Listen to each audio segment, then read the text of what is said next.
Hello guys, good morning. এতিয়া চাব পাৰে আমালোকে উঠি কামত লাগি গৈছো। এফালে আমাৰ দেউতা লাগিছে আমাৰ ঘৰ বনাই আছো নতুনকে এতিয়া। আৰু আমাৰ দেউতা এতিয়া কাম কৰি আছে। এফালে এটো লিন্টাৰ বান্ধিব। আমাৰ সুনো পুৰা মাৰিছে টিলিককে। এফালে সুনো চেহাৰা দেখুৱা তুমি। এতিয়া ভাল হৈ নাছা।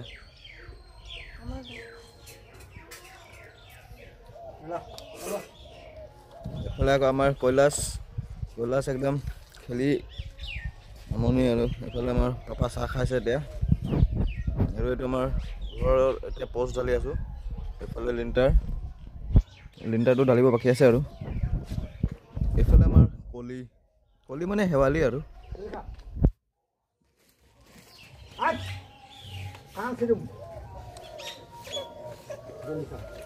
Finally guys, like, comment, share কৰি দিব। Please subscribe to জৰুৰী, এইটো subscribe to কৰিব আৰু